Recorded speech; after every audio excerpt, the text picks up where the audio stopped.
Hello नमस्कार दोस्तों, free digital study में आपका स्वागत है। आप पढ़ रहे हैं कक्षा 12वीं NCERT गणित, जिसमें आप अध्याय 1 संबंध एवं फलन की प्रश्नावली 1.4 के अंतर्गत उदाहरण 29 से पढ़ेंगे।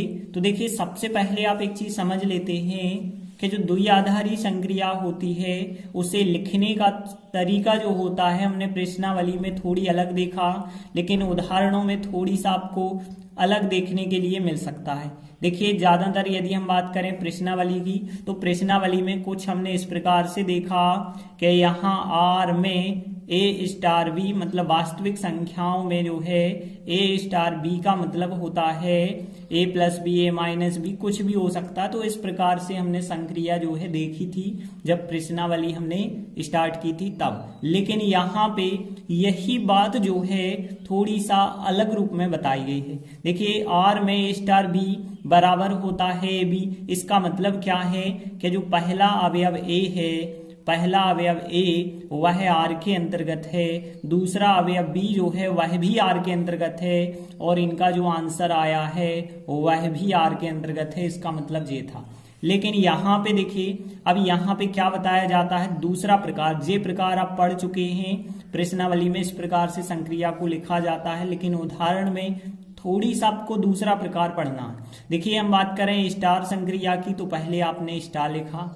तो स्टार संक्रिया इस प्रकार से है कि पहला मान जो है वह भी आर से है और दूसरा मान भी आर से है। तो इसे कहा जाता है R cross R. R cross R का मतलब होगा कि पहला मान भी आर से, दूसरा मान भी आर से होगा, और आर क्रॉस आर से जो आंसर आता है वो भी आर में है। तो संक्रिया जो है इस प्रकार से लिखेंगे, जो संक्रिया है आर क्रॉस आर से आर में है, मतलब पहला मान आर से है, दूसरा मान आर से है, और जो उनका आंसर है वह भी आर से है। और आगे स्पष्टीकरण के लिए, यदि दो संख्याएं ए बी के बीच, यदि दो संख्याएं ए बी के बीच संक्रिया लगाई जाती है तो उसका जो आंसर मिलता है वो क्या मिलता है, ए प्लस बी मिलता है। तो देखिए, एक ही बात है, संक्रिया लिखने का ये पहला तरीका था, ये दूसरा तरीका है। तो इस तरीका के द्वारा जो है आपको उदाहरणों में बताया गया है, तो हम भी इसी तरीका के द्वारा आपको लिख के बताएंगे। अब देखते हैं उदाहरण जो 29 है उसे क्वेश्चन को सॉल्व करते हैं। तो देखिए, कहा गया है सिद्ध कीजिए कि वास्तविक संख्याओं के समुच्चय आर में योग, अंतर और गुणा द्विआधारी संक्रियाएं हैं। पहले आप इतना सिद्ध करें। तो देखिए, आपको पता है कि जो वास्तविक संख्याओं का समुच्चय होता है इसमें बहुत सारी धनात्मक संख्याएं होती हैं, 1 2 3 4 5, बहुत सारी धनात्मक भी हो सकती हैं, ऋणात्मक संख्याएं भी हो सकती हैं, और करनी के अंदर की संख्याएं भी हो सकती हैं, करनी 2, करनी 3, डेड डैश, और दशमलव के अंदर की संख्या भी हो सकती हैं, जैसे हमने कहा 0.2, 1.5, 1.6।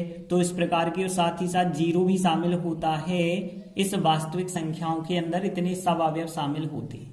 कहा गया है कि यदि आप योग संक्रिया लगाते हैं, योग संक्रिया आप जानते हैं, जैसे योग संक्रिया कहलाती है ए स्टार बी का मान यदि ए प्लस बी हो जाए तो यह कहलाती है योग संक्रिया। तो यहाँ पे जो योग संक्रिया है यह एक द्विआधारी संक्रिया है, ऐसा आपको सिद्ध करना है। तो एक चीज देखिए, यदि आप ए का मान इनमें से लेते हैं, कुछ भी ले लें आप, जैसे मान के चलिए आपने ए का मान 2 ले लिया, और फिर स्टार, और बी का मान यदि आपने समझ लीजिए 3 ले लिया, तो 2 स्टार 3 करेंगे तो मतलब आएगा 2 + 3, और आंसर कितना आया 5। तो कहने का मतलब यही है कि यदि हमने पहली संख्या आर से ली है, दूसरी संख्या भी आर से ली है, तो इनका जो आंसर मिला है वह भी आर से मिला है। मतलब यहाँ पे जो धन वाली संक्रिया है, योग वाली संक्रिया है, एक द्विआधारी संक्रिया है, क्योंकि यदि आप पहला अवयव जो है आर से लें, दूसरा अवयव आर से लें, तो योग के लिए उनका जो उत्तर आएगा वह भी आर से आएगा। और यदि हम अंतर की बात करें, माइनस की बात करें, तो माइनस के लिए जो ए स्टार बी होता है उसका मान ए माइनस बी हमें लेना पड़ता है।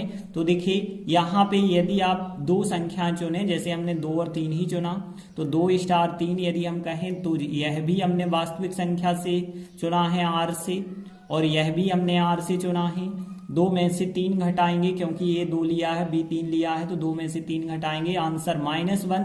और जो -1 आंसर है वह भी हमारे आर के अंतर्गत आता है। तो माइनस वाली जो संक्रिया है वह भी हम कह सकते हैं एक द्विआधारी संक्रिया है। और इसी प्रकार से गुणा वाली संक्रिया भी यदि हम देखें ए स्टार बी बराबर यदि हम ए बी कहें, तो यहाँ पे देखिए यदि हम पहली संख्या आर से लें, दूसरी संख्या आर से लें, तो यहाँ 2 गुणित 3 आएगा और आंसर देखेंगे आप 6, तो यह भी आपका आंसर आर से आ रहा है। मतलब पहली संख्या आर से, दूसरी संख्या आर से, तो उनका आंसर भी आर से आता है। इसलिए गुणा वाली संक्रिया भी हम कह सकते हैं द्विआधारी संक्रिया है। तो यही हमें सिद्ध करना था कि प्लस माइनस और गुणा मतलब योग, अंतर और गुणा द्विआधारी संक्रियाएं हैं। तो लेकिन इसे लिखना कैसे होगा? तो देखिए यहाँ पे जो धन वाली संक्रिया है, योग वाली संक्रिया, इसे लिखने का जो तरीका होता है हमने आपको बताया था, ऊपर जो तरीका बताया था कि यहाँ पे आप जो है इस प्रकार से पढ़ते आए हैं, लेकिन उदाहरण में जब इस प्रकार से आपको लिख के समझाया गया तो हम यही प्रकार लिखेंगे फिर। तो देखिए सबसे पहले हमने लिखा कि धन संक्रिया जो है इस प्रकार से है कि यदि आप जो है R क्रॉस R से R पर लेते हैं, देखिए बिल्कुल यही बात जो हमने बताई थी कि पहला मान R से लिया और दूसरा मान भी R से लिया तो उनका आंसर भी R से आएगा। जैसे कि हमने 2 अवयव A और B R से लिए, पहला अवयव भी R से लिया, दूसरा अवयव भी R से लिया, तो फिर उनका जो योग होता है वो कहलाता है A प्लस B। तो इस प्रकार से हम कह सकते हैं कि योग वाली संक्रिया को इसके द्वारा परिभाषित किया जाता है। और माइनस वाली संक्रिया की बात करें तो माइनस वाली संक्रिया की बात कैसे की जाती है हमने बताया है, A क्रॉस B का मतलब A माइनस B होता है, इसके द्वारा परिभाषित किया जाता है। लेकिन इसे दूसरे तरीका से कैसे लिखेंगे कि पहली संख्या R से दूसरी संख्या R से ली जाए तो उनका आंसर भी R से मिलेगा। इसका मतलब है यदि आपने पहली संख्या A ली है, दूसरी संख्या B ली है, तो इनका जो आंसर होगा वो A माइनस B होगा और यह भी R से होगा। तो माइनस संक्रिया जो है इसके द्वारा परिभाषित होती है। और गुणा वाली संक्रिया की यदि हम बात करें तो गुणा वाली संक्रिया भी सेम, पहली संख्या R से लें आप, दूसरी संख्या R से लें, तो फिर इनका जो आंसर मिलता है वो भी R से मिलता है। जैसे आपने पहली और दूसरी संख्या A और B मानी तो फिर इनका जो आंसर होगा वो A भी माना जाएगा। तो इस प्रकार से जो योग संक्रिया है इसके द्वारा परिभाषित होती है। और माइनस मतलब अंतर वाली जो संक्रिया है वो इसके द्वारा परिभाषित है, और गुणा वाली जो संक्रिया है वो इसके द्वारा परिभाषित है। तो देखिए यहाँ से स्पष्ट है कि योग, अंतर और गुणा जो 3 परिभाषित जो यहाँ संक्रियाएं हैं, इनकी यदि बात करें तो इनमें यदि ए बी आप रियल नंबर से लेते हैं तो उनका आंसर जो भी होता है वह भी रियल नंबर से मिलता है। मतलब यहाँ प्लस माइनस और गुणा क्या हो गए, एक फलन की तरह हो गए। तो देखिए हमने बिल्कुल यही बात लिखी, क्योंकि यहाँ पे जो इसलिए परिभाषित हो चुके हैं क्योंकि प्लस वाली संक्रिया, माइनस वाली और गुणा वाली जो संक्रिया है एक प्रकार से फलन बन चुकी है। फलन क्या होता है, यदि आप कोई भी मान रखें उसका आंसर भी उसी समुच्चय में होता है तो उसे फलन कहते हैं। तो देखिए जब तीनों यहाँ पे संक्रियाएं फलन का काम कर रही हैं तो द्विआधारी संक्रियाएं भी होंगी फिर। तो देखिए हमने लिखा आता है ये तीनों संक्रियाएं द्विआधारी संक्रियाएं हैं।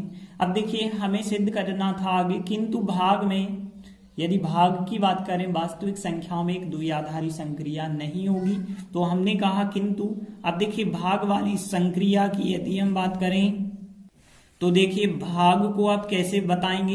देखिए जैसे हमने प्लस माइनस गुणा को बताया तो भाग वाली संक्रिया को भी हम इसी प्रकार से बताएंगे कि भाग वाली संक्रिया जो होती है उसमें भी ऐसा होगा, पहली संख्या R से होगी, दूसरी संख्या R से होगी, तो उनका आंसर भी R से मिलेगा। जैसे आपने पहली संख्या A मानी, दूसरी संख्या B मानी, तो उनका आंसर जो मिलेगा वो A बटे B मिलेगा, क्योंकि भाग करना मतलब बटे लिखना।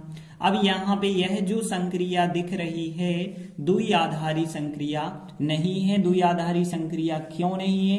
क्योंकि द्विआधारी संक्रिया तब होती है जब फलन होता है, जैसे हमने कहा था प्लस माइनस और गुणा। ये तीनों संक्रियाएं जो थी एक फलन थी, और जब तीनों फलन क्यों थी, क्योंकि ए बी का मान आप कुछ भी ले लें तो यहाँ पे यदि आपने ए बी आर से लिए हैं तो उनका आंसर भी आर से मिल रहा था। क्या यहाँ भी ऐसा होगा कि ए और बी यदि आप आर से लेते हैं तो आपके लिए उनका आंसर ए बटे बी भी आर से मिलेगा? तो हमने यहाँ पे देखा कि यदि हम ए का मान कुछ भी ले लेते हैं, ध्यान देना, ए का मान जैसे हमने कहा 5 लेते हैं और बी का मान हम 0 लेते हैं, क्योंकि 0 वास्तविक संख्या है, 5 भी वास्तविक संख्या है। तो उनके लिए यदि हम देखें संक्रिया लगाएं, ए बी के बीच यदि संक्रिया लगाते हैं, ए बी के बीच संक्रिया क्या थी, ए बटे बी थी। इस संक्रिया के अनुसार आप क्या पाते हैं कि ए बी के यदि हम मान रख दें तो यहाँ पे देखिए ए बी का मान हमने रखा 5, 0, 5 और 0 के बीच संक्रिया लगाएं तो 5 बटे 0 और 5 बटे 0, और 0 यदि बटे में आता है तो अनंत आता है। अनंत मतलब अपरिभाषित, और अपरिभाषित जो है रियल नंबर के अंतर्गत नहीं होता है। तो इस वजह से हम कह सकते हैं कि जो भाग वाली संक्रिया है एक फलन नहीं है।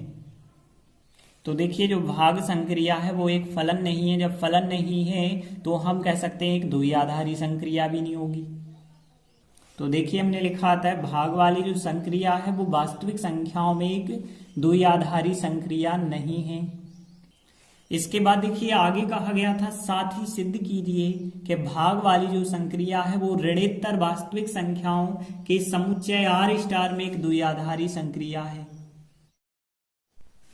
मतलब यदि आप आर स्टार की बात करें तो देखिए आर स्टार में ऋण की संख्याएं नहीं हैं, धन की संख्याएं हैं, और साथ ही साथ इसमें 0 भी नहीं है। ध्यान देना, यहाँ पे करनी वाली संख्याएं भी हैं, करनी 2, करनी 3, करनी 4, करनी 5 ऐसी संख्याएं हैं। करनी 4 तो हम कहें 2 ही बन जाता है तो 2 ना लिखें। तो यहाँ पे देखिए दशमलव की संख्याएं 1.5, 0.5 कुछ भी हो सकता है। तो इस प्रकार से आर स्टार का मतलब होता है ऋणोत्तर। ऋणोत्तर का मतलब होता है 0 और ऋण की संख्याएं छोड़ करके। तो अब देखिए अभी हमने देखा था कि जब आर की बात हो रही थी तो उस आर में यह जो है संक्रिया नहीं थी, क्योंकि यदि आप बी का मान 0 ले लेते हैं तो लास्ट में यदि आप देखें तो 5 बटे 0 इन्फिनिटी बन जाता है, जो कि रियल नंबर से नहीं आता है। लेकिन यहाँ पे आपके पास 0 तो उपलब्ध ही नहीं है। देखिए यहाँ आर स्टार में 0 होता ही नहीं है, तो फिर बी का मान आप 0 ले ही नहीं सकते। बी का मान फिर इनमें से कुछ भी यदि आप लेते हैं तो हमेशा पूरा का पूरा जो आंसर होगा वो आर स्टार से ही आएगा। फिर तो देखिए हम लिखेंगे साथ ही यदि हम भाग वाली संक्रिया की बात करें, लेकिन अब जो है हम बात कर रहे हैं कि यदि पहला अवयव आप आर स्टार से लेते हैं और दूसरा अवयव भी आप आर स्टार से लेते हैं तो निश्चित ही जो आपको आंसर मिलेगा वो आर स्टार से मिलेगा। अर्थात हम कह सकते हैं कि यदि हमने 2 अवयव ए और बी आर स्टार और आर स्टार से लिए तो इनके बीच यदि हम संक्रिया लगाएंगे भाग वाली संक्रिया, तो भाग वाली संक्रिया का मतलब होता है ए बटे बी। तो इसके द्वारा जो परिभाषित हो रही है भाग संक्रिया एक फलन बन गई है। फलन क्यों बन चुकी है? क्योंकि आप देख सकते हैं कुछ भी मान ए बी का ले लें तो आंसर भी आपको इसी आर स्टार पे ही मिलेगा। मतलब एक फलन की तरह संक्रिया बन चुकी है। जब फलन की तरह बन चुकी है तो आप कह सकते हैं यह एक द्विआधारी संक्रिया है। तो देखिए हमने कहा आता है भाग वाली जो संक्रिया है वो आर स्टार में एक द्विआधारी संक्रिया है, और यही हमें सिद्ध करना था। देखते हैं अगला उदाहरण है 30वां। सिद्ध कीजिए कि अंतर मतलब व्यवकलन जैसे घटाना हम कह सकते हैं तथा भाग n में एक द्विआधारी संक्रिया नहीं है। तो देखिए अब आपसे बात की गई है प्राकृत संख्याओं के समुच्चय में। प्राकृत संख्याओं में 1 से गिनती स्टार्ट होती है और आगे अनंत तक गिनती जाती है, और इसमें केवल जो है धनात्मक संख्या होती है, ऋणात्मक करने वाली संख्या नहीं होती है। प्राकृत संख्याओं की बात हो रही है। अब यदि हम बात करें अंतर की तो अंतर वाली संक्रिया को दर्शाएंगे तो कैसे दर्शाएंगे? माइनस पहली संख्या भी n से और दूसरी संख्या भी n से, और उनका आंसर भी हमें n से मिलेगा। और यहाँ पे वो भी यदि आप दो संख्याएं ए बी लेते हैं तो उनका जो आंसर मिलेगा वो a माइनस बी मिलेगा। आप देखेंगे यदि हमने a का मान और b का मान इसमें से कोई भी लिया तो आप आंसर देखेंगे कि इसी में से आता है या नहीं आता है। तो देखिए यदि हमने a का मान 2 लिया है और b का मान यदि हमने 3 लिया है तो इनके बीच यदि हम संक्रिया लगाएंगे तो 2 3 के बीच संक्रिया लगाएंगे तो 2 माइनस 3 और 2 माइनस 3 यदि आपको करना होगा तो 2 में से 3 घटाने पे आपको आंसर मिलेगा -1 और -1 तो प्राकृत संख्याओं के अंतर्गत नहीं होता है। तो इस वजह से हम कह सकते हैं कि जो माइनस वाली संक्रिया है अंतर व्यवकलन वाली, यह जो है एक द्विआधारी संक्रिया नहीं है। तो देखिए हम यहाँ पे लिखेंगे, यहाँ अंतर व्यवकलन वाली जो संक्रिया है जिसे हम माइनस चिन्ह के द्वारा दर्शाएंगे। यदि पहला अवयव हमने n से लिया है, दूसरा अवयव भी n से लिया है, तो इनका आंसर जो होता है वो भी n में होना चाहिए। अर्थात हम कह सकते हैं यदि हमने दो अवयव a b लिए हैं तो इनको घटाने पे a माइनस बी आता है और यह a माइनस बी इस प्रकार से जो संक्रिया बन रही है यह द्विआधारी संक्रिया नहीं है। तो हमने लिखा द्वारा प्रदत्त संक्रिया एक द्विआधारी संक्रिया नहीं है, क्योंकि आप कारण यहाँ पे बता सकते हैं। क्योंकि यदि हमने a का मान 2 लिया और b का मान यदि हमने 3 लिया और फिर हमने माइनस वाली संक्रिया लगाई, मतलब हमने यहाँ पे 2 और 3 के बीच संक्रिया लगाई, तो देखिए 2 और 3 के बीच संक्रिया लगाएंगे तो क्या आएगा आपके पास 2 माइनस 3 और 2 माइनस 3 का मतलब -1 हमें प्राप्त होगा और -1 हमें पता है कि n के अंतर्गत नहीं आता है। तो इस वजह से हम कह सकते हैं कि जो माइनस वाली संक्रिया है एक द्विआधारी संक्रिया नहीं है। अब देखिए तथा भाग वाली संक्रिया की भी हमें बात करनी होगी। तो भाग वाली संक्रिया होगी कि नहीं होगी, तो देखिए यदि हम देखें तो भाग वाली संक्रिया को कैसे लिखेंगे। भाग वाली संक्रिया पहले तो आपको भाग का चिन्ह बनाना होगा। देखिए प्राकृत संख्याओं की बात कर रहे हैं तो भाग वाली संक्रिया इस प्रकार से होगी कि पहला अवयव n का होगा और दूसरा अवयव भी n का होगा और आंसर भी n में होना चाहिए। अर्थात हम बताना चाहेंगे कि यदि हमने दो अवयव a b लिए हैं तो संक्रिया भाग वाली है तो वो a बटे b के द्वारा बनेगी और यह जो है एक द्विआधारी संक्रिया होगी या नहीं होगी पहले तो आप पता करें। तो देखिए यदि हमने a का मान 2 लिया, b का मान 3 लिया तो 2 3 के बीच भाग वाली संक्रिया लगाएंगे तो 2/3 प्राप्त होगा और 2/3 प्राकृत संख्या के अंतर्गत नहीं होता है। तो बिल्कुल हम यही बात लिखेंगे कि यह संक्रिया जो है एक द्विआधारी संक्रिया नहीं है। तो देखिए हमने लिखा द्वारा प्रदत्त संक्रिया एक द्विआधारी संक्रिया नहीं है। क्यों नहीं है, कारण हम बताना चाहेंगे। क्योंकि a का मान हमने 2 लिया और b का मान हमने 3 लिया और उनके बीच फिर हमने संक्रिया लगाई 2 3 के बीच और भाग वाली संक्रिया लगा रहे तो a b का मतलब a बटे b है तो 2 3 का मतलब 2/3 होगा और 2/3 हमें पता है n के अंतर्गत नहीं आता है। तो देखिए इस प्रकार से सिद्ध होता है कि अंतर तथा भाग n में एक द्विआधारी संक्रिया नहीं है। तो हमने लिखा इस प्रकार अंतर व्यवकलन तथा भाग, अंतर वाली और भाग वाली जो संक्रिया हैं वो प्राकृत संख्याओं में एक द्विआधारी संक्रियाएं नहीं है। देखिए अगला सवाल है उदाहरण 31, सिद्ध कीजिए कि स्टार संक्रिया की बात हो रही है। अब जो स्टार संक्रिया है वो r क्रॉस r से r पर है, मतलब पहली संख्या r से दूसरी संख्या r से, तो आंसर भी r से मिल रहा होगा। यदि हमने दो संख्याएं a b ली तो आंसर जो है a+4b वर्ग द्वारा प्रदत्त जो संक्रिया बन रही है एक द्विआधारी संक्रिया होगी या नहीं होगी हमें बताना है। तो देखिए यदि हम बात करें रियल नंबर की तो रियल नंबर में हमें पता है वास्तविक संख्याओं में 0 होता है, 1 2 3 4 5, बहुत सारी संख्या होती हैं, ऋण की संख्याएं भी होती हैं और जो है करनी के अंदर की संख्याएं भी होती हैं, लेकिन करनी के अंदर हमेशा धनात्मक होती हैं और दशमलव की संख्याएं भी होती हैं, 1.2 1.5 0 कुछ भी हम कह सकते हैं। तो इस प्रकार से बहुत सारी संख्याएं होती हैं, लेकिन इसमें जो है करनी के अंदर ऋण की नहीं होती है और इन्फिनिटी नहीं होती है। तो देखिए अब आप देखें कि यहाँ पे जो संक्रिया है यदि आप a और b रियल नंबर से चुनते हैं, देखिए ए भी हमने कोई संख्या ली है, जैसे मान के चलिए ए का मान हमने 2 ले लिया और बी का मान हमने 3 ले लिया। यदि हम 2 और 3 के बीच स्टार संक्रिया लगाते हैं तो यहाँ पे a प्लस 4 b वर्ग आता है, a का मतलब होगा 2 और प्लस 4 b का वर्ग मतलब 3 का वर्ग आता है।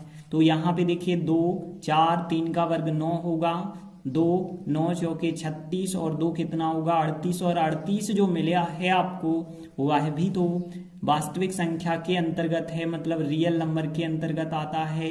तो यहाँ कहने का मतलब यह है कि यदि आप ए कुछ भी लें और बी कुछ भी लें तो जो उनका आंसर बनेगा वो आंसर रियल नंबर के अंतर्गत ही बनेगा, इसलिए यह एक द्विआधारी संक्रिया होगी। तो देखिए हमने यहाँ पे लिखा दिया है स्टार संक्रिया R क्रॉस R से R पर है, मतलब ए बी यदि दो संख्याएं हमने R और R से ली तो उनका आंसर भी R से होगा। तो यहाँ पे देखिए यहाँ प्रत्येक यदि हम देखें यहाँ पे यदि हम ए बी का मान कुछ भी लेते हैं, जैसे हम एग्जाम्पल पे देख चुके हैं, तो ए बी का मान आपने जो भी लिया है तो जो उसका आंसर आया है a प्लस 4b वर्ग के रूप में वो आंसर भी रियल नंबर से आया है। तो आप क्या बताएंगे कि यहाँ पर प्रत्येक युग्म ए बी, ध्यान देना यदि आप प्रत्येक युग्म ए बी रियल नंबर से लेते हैं, रियल नंबर से लेते हैं का अर्थ है R क्रॉस R से लेते हैं, क्योंकि पहला अवयव यदि आपने R से लिया है, दूसरा अवयव R से लिया है, तो कह सकते हैं, तो हम क्या कहेंगे कि यहाँ पर जो प्रत्येक युग्म ए बी का है यदि वो R क्रॉस R से लिया जाए तो निश्चित ही, ठीक है ना, तो हम कह सकते हैं तो निश्चित ही जो उनका आंसर मिलेगा a प्लस 4b वर्ग वो निश्चित ही जो है रियल नंबर से मिलेगा।